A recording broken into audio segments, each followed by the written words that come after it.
സിനിമയുടെ ചരിത്രം നമ്മൾ നോക്കുമ്പോൾ തന്നെ സിനിമ എന്നത് ഏറ്റവും ആധുനികമായ മനുഷ്യന്റെ കലാവിഷ്കാരങ്ങളിൽ ഏറ്റവും അവസാനത്തേതെന്ന് പറയുന്നതും ഏറ്റവും ശക്തം എന്ന് പറയുന്നതായിട്ടുള്ള ഒരു മാധ്യമമായിട്ടാണ് സിനിമ വരുന്നത്.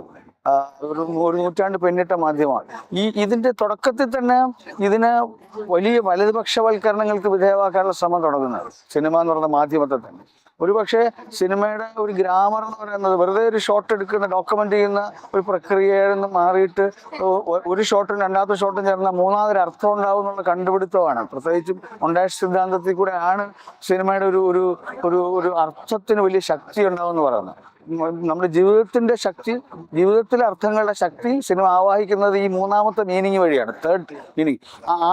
രണ്ട് ഷോട്ട് കൂടി ചേരുമ്പോൾ മൂന്നാമതൊരു അർത്ഥം ഉണ്ടാകുന്നു എന്നുള്ളത് വാസ്തവത്തിൽ ആ സങ്കല്പത്തിൽ തന്നെ ഒരു ഇടതുപക്ഷ സ്വഭാവമാണ്, ഒരു റിബലുണ്ട്. ഇടതുപക്ഷം ഞാൻ ഉദ്ദേശിക്കുന്നത് ഒരു റിബൽ എലമെന്റിനെയാണ് നമ്മൾ ഇടതുപക്ഷം വാസ്തവത്തിൽ വിളിക്കേണ്ടത്. നമ്മളിപ്പോൾ കാണുന്ന തരം കാര്യമല്ല. ഈ ലോകം മുഴുവനും ഇന്ന് വലതുപക്ഷവൽക്കരിക്കപ്പെടുന്ന കാലത്ത് ഈ ലെഫ്റ്റ് ഇടഞ്ഞു നിൽക്കുന്ന റിബലായിരിക്കുന്ന ഇടതുപക്ഷ സ്വഭാവമുള്ള സിനിമയാണോ നമ്മുടെ മുമ്പിലുള്ള ഒരു ചോദ്യമുണ്ട്. ആ ചോദ്യത്തെ അഡ്രസ്സ് ചെയ്യാൻ അവശേഷിക്കുന്ന ഏക സ്ഥലം ഈ ഫിലിം ഫെസ്റ്റിവലുകളും അതുപോലത്തെ ഈ സിനിമ കച്ചവടത്തിന് പുറത്തുള്ള സിനിമ എന്ന് പറഞ്ഞ വിനോദ വ്യവസായത്തിന് പുറത്തുള്ളൊരു മേഖലയാണ്. ആ മേഖലയിൽ ഇപ്പം നമ്മുടെ തന്നെ കേരളം തന്നെ എടുക്കുകയാണെങ്കിൽ കേരളത്തിൽ സിനിമയുടെ ഇൻഡസ്ട്രി വികസിച്ചതിന്റെ കഥയാണ് നമ്മളെല്ലാം പറഞ്ഞുകൊണ്ടിരിക്കുന്നത്. നമ്മളെല്ലാം പ്രവർത്തിക്കുന്ന അതിൻ്റെ അത്ര, ഞാനും അതിന് പ്രവർത്തിക്കുന്ന ഒരാളാണ്. പക്ഷേ സിനിമയുടെ ഒരു ഇടഞ്ഞു നിൽപ്പിന്, സിനിമയ്ക്ക് അകത്തുള്ള ഇടതുപക്ഷ സ്വഭാവത്തെ പ്രകടിപ്പിക്കുന്നത് ആ സിനിമകളല്ല പ്രധാനമായിട്ട്. ഒരുപക്ഷെ ഈ കച്ചവട സിനിമയ്ക്ക് അകത്ത് നിന്നുകൊണ്ട് തന്നെ നമ്മൾ വിധ്വംസകമായിട്ട് ഇതിന് ശ്രമങ്ങൾ നടത്തുന്നവരുമുണ്ട്. പക്ഷെ അകത്തുനിന്നായാലും സമാന്തരമായിട്ടാണെങ്കിലും നമ്മൾ കഴിഞ്ഞ 75 കൊല്ലത്തിലേറെ ആയിട്ട് പിന്നെ ലോകത്തിലെ സിനിമയിലും ഇന്ത്യൻ സിനിമയിലും പല മാസ്റ്റേഴ്സും ഒക്കെ ട്രൈ ചെയ്തിട്ടുള്ള ഒരു കാര്യമാണ് സിനിമയുടെ കലാപരവും പ്രത്യയശാസ്ത്രപരവുമായിട്ടുള്ള ഇടപെടൽ എന്ന് പറയുന്നത്.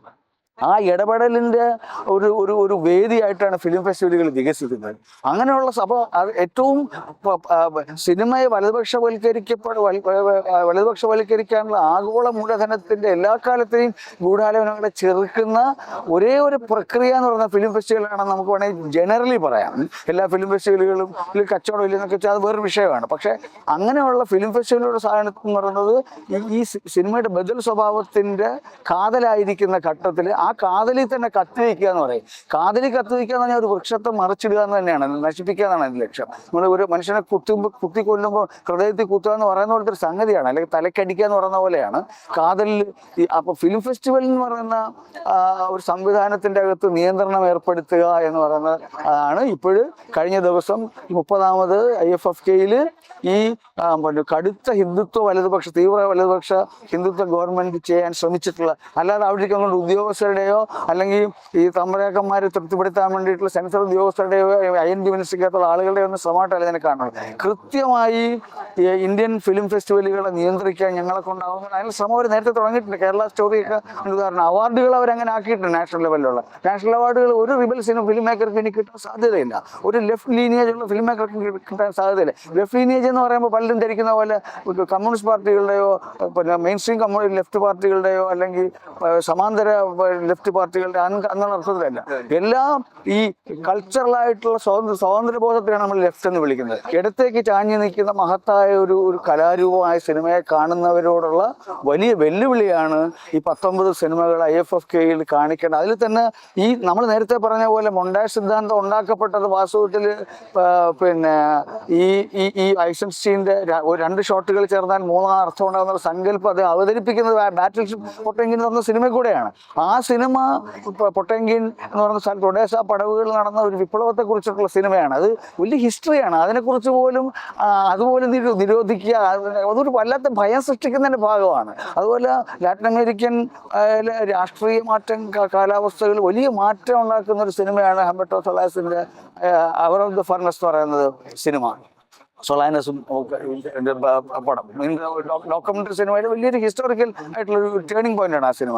അതുപോലെ ചാപ്ലിന്റെ സിനിമ നാസിസത്തെ പ്രതിരോധിക്കുന്നതിൽ ഏതൊരു ആയുധത്തെക്കാളും ഏതൊരു ലോകശക്തിയെക്കാളും വലിയ ശക്തമായിട്ടുള്ള ആയുധമായിരുന്നു ചാപ്ലിന്റെ സിനിമ. അങ്ങനെ ലോകത്ത് സിനിമ വലതുപക്ഷവും കച്ചവടവും വിനോദവും സിനിമ ഉപയോഗിച്ചതിന് ബദലായി വലിയ ഒറ്റപ്പെട്ട നിലവിളി പോലത്തെ ഗംഭീരമായിട്ടുള്ള സിനിമകൾ സമാന്തരമായിട്ട് ഉണ്ടായി വരികയും അതിൻ്റെ വേദികൾ ഇവരൊക്കെ അധികാര സ്ഥാനങ്ങളെ ഭയപ്പെടുത്തുകയും ചെയ്യുന്ന കാലം ഇപ്പോഴും തുടരുകയാണ്. ലോകം മുഴുവൻ വലിയ വലിയ വലതുപക്ഷവൽക്കരണത്തിന് ഇന്നും വിധേയമായിക്കൊണ്ടിരിക്കുന്ന കാലത്താണ് നമ്മൾ ഇത്രയും. അപ്പം അതിൽ അത്തരം ശ്രമങ്ങൾക്ക് പല മേഖലകളെയും ദുർബലപ്പെടുത്താൻ കഴിയുന്നുണ്ടെങ്കിലും സിനിമ പോലും മാധ്യമത്തെ ദുർബലപ്പെടുത്താൻ കഴിയുന്നില്ല എന്നുള്ളത് അവരുടെ ഒരു പ്രശ്നം തന്നെയാണ്. അങ്ങനത്തെ അത്തരം തീവ്ര വലതുപക്ഷത്തെ ഇന്ത്യയെ റെപ്രസെന്റ് ചെയ്യുന്ന ഇന്ത്യൻ നാസിസത്തിന്റെ ആളുകളെ സംബന്ധിച്ചിടത്തോളം ഈ സിനിമകളിൽ മൂക്കയറിടുക എന്നുള്ളതാണ്. അതിനെതിരായിട്ട് വാസ്തവത്തിൽ ഞാൻ അറിഞ്ഞത് ഇന്ന് കേരള ഗവൺമെന്റ് കുറെ കാലത്തിന് ശേഷം കേരള ഗവൺമെന്റ് വളരെ ബോൾഡ് ഡിസിഷൻ എടുത്ത് ഞാൻ മനസ്സിലാക്കുന്നു. അങ്ങനെ ആയിക്കോട്ടെ, സിനിമ കാണിക്കുകയാണ്, നിങ്ങൾ കേസ് എടുക്കുന്ന എടുത്തോട്ടെ, ഇത് ഭരണഘടനാ വിരുദ്ധമാണെങ്കിൽ അല്ലെങ്കിൽ നിയമവിരുദ്ധമാണെങ്കിൽ ആയിക്കോട്ടെ എന്നുള്ള നിലയ്ക്ക് ഡിസിഷൻ എടുത്തു എന്നാണ് ഞാൻ കേൾക്കുന്നത്. ഏതായാലും സിനിമ ഇതൊരു വീണ്ടും ഇത് റിപ്പീറ്റ് ചെയ്യും. ഇനി വളരെ ഫെസ്റ്റിവൽ തുടങ്ങുന്നതിന് വളരെ മുമ്പ് തന്നെ ഇതിൻ്റെ അകത്ത് നിയന്ത്രണങ്ങൾ കൊണ്ടുവരാനുള്ള ശ്രമം നടത്തും. മാത്രമല്ല, നമ്മൾ ഈ മൊണ്ടാഷ് സിദ്ധാന്തം ഉണ്ടാക്കപ്പെട്ട റഷ്യയിൽ തന്നെ പിൽക്കാലത്ത് സിനിമകൾ നിരോധിക്കപ്പെട്ടെന്ന് നമ്മൾ മനസ്സിലാക്കണം. റഷ്യയിൽ ഏറ്റവും വലിയ മാസ്റ്റേഴ്സിന് അവിടുത്തെ സർവാധിപത്യമായ ഭരണകൂടങ്ങൾ ഇടതുപക്ഷത്തിന്റെ പേരിലുണ്ടായ വലതുപക്ഷ ഗവൺമെന്റുകൾ പോലും ഇതേ പണി ചെയ്തിട്ടുണ്ടെന്നുള്ള ആത്മവിമർശനവും ഈ ഗവൺമെന്റിനൊക്കെ ഉണ്ടാവേണ്ടതുണ്ട്.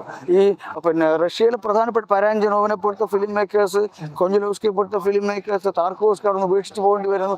അവർ പറയുന്ന ഔദ്യോഗിക സോഷ്യലിസ്റ്റ് റിയലിസ്റ്റ് അല്ലാത്ത സിനിമകൾക്കെതിരെ അവർ നടത്തിയിട്ടുള്ള വലിയ ഗൂഢാലോചനകളുണ്ട്. സ്ക്രിപ്റ്റും കൊണ്ട് അവരുടെ ഉദ്യോഗം അവിടുത്തെ പൂക്കാസയുടെ മുമ്പിൽ ഇരിക്കേണ്ടി വന്ന താർക്കോവ്സ്കിയുടെ ദയനീയ ചിത്രം സിനിമാ ചരിത്രത്തിൽ ഉള്ളതാണ്. പരഞ്ജനോവിന് അൺവാണ്ടഡ് ആയിട്ടുള്ള കേസുകൾ ഇപ്പോൾ ജയിലിലിട്ട സംഭവമാണ്. അപ്പോൾ ഞാൻ പറയുന്നത് ഇത് വെസ്റ്റിലും മറ്റു പ്രശസ്തമായ വലതുപക്ഷ രാജ്യങ്ങളിൽ നടക്കുന്ന കാര്യങ്ങൾ, അല്ലെങ്കിൽ കച്ചവട സിനിമ ഹോളിവുഡും ബോളിവുഡും പോലത്തെ വലിയ സ്ഥാപനങ്ങൾ സിനിമയെ വിഴുങ്ങുന്നതോ ഇതൊക്കെ അതുപോലെ തന്നെ പ്രധാനമാണ് സർവാധിപത്യ ഗവൺമെന്റുകളുടെ നിലപാടുകൾ എന്ന് പറയുന്നത്. അത് ഹിന്ദുത്വയുടെ കാര്യത്തിൽ മാത്രമല്ല, ഇപ്പോഴുള്ള ലിബറൽ ഇടതുപക്ഷമൊക്കെ ആലോചിക്കേണ്ടത് ആത്മവിമർശനപരമായിട്ട് ഞങ്ങൾക്കെതിരെ സിനിമ വന്നാലും അതിൻ്റെ അകത്ത് തിരിച്ചുള്ള സ്റ്റാൻഡാണ് എടുക്കേണ്ട. സിനിമ മനുഷ്യ സ്വാതന്ത്ര്യത്തെ കുറിച്ചിട്ടുള്ള ഒരുപക്ഷെ ചരിത്രം ഇല്ലാതാവുന്ന കാലം എന്നൊക്കെ പറയും. ഒരുപക്ഷെ മനുഷ്യന്റെ സ്വാതന്ത്ര്യബോധത്തിന്റെയും സർഗാത്മകമായ ഭാവനയുടെ സ്വാതന്ത്ര്യത്തിന്റെയും ഒക്കെ അവസാനത്തെ കച്ചിത്തുരുമ്പായിരിക്കാൻ സാധ്യതയുള്ളൊരു മാധ്യമമാണ് സിനിമ. ഈ കാണുന്ന പളപ്പുള്ള സാധനം മാത്രമല്ല എന്നുള്ളൊരു വിചാരം സിനിമാക്കാർക്കും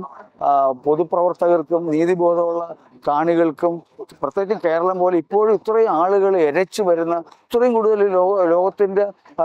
ലോകത്തെ മനസ്സിലാക്കാൻ സിനിമയെ ഇത്രയും പാഷനേറ്റ് ആയിട്ട് സിനിമ കണ്ട് നമുക്ക് ലോകത്തെ മനസ്സിലാക്കാമെന്ന് കരുതുന്ന ഒരു ജനതയെ സംബന്ധിച്ചിടത്തോളം വളരെ പ്രധാനമാണ് ഇന്ന് വീണ്ടും ആ സിനിമകൾ ഇവിടെ കാണിക്കേണ്ടതെന്ന് INB മിനിസ്ട്രി ആവശ്യപ്പെട്ട സിനിമകൾ വീണ്ടും കാണിക്കുന്നു അറിയുന്നതിലുള്ള ഒരു ആശ്വാസവും കൂടെ അറിയിച്ചുകൊണ്ടാണ് ഞാനിപ്പോൾ നിൽക്കുന്നത്. വലിയ ഞാനിത് ഇത്രയും ഒരു ക്യാമറ മുമ്പിൽ പറയുന്നത് പോലും സാധാരണ ഇത്രയും സംസാരിക്കുന്ന ഒരാളല്ല ഇത്തരം വിഷയങ്ങളിൽ. ഈ വളരെ ഡെസ്പറേറ്റ് ആയ ഒരു കാലത്താണ് നമ്മൾ ജീവിക്കുന്നത്. നമ്മുടെ കയ്യിലുള്ള അവസാനത്തെ ഈ കച്ചി തുരുമ്പ് നമ്മൾ കളയരുത്. ഇത്ര എനിക്ക് പറയാനുള്ളത്.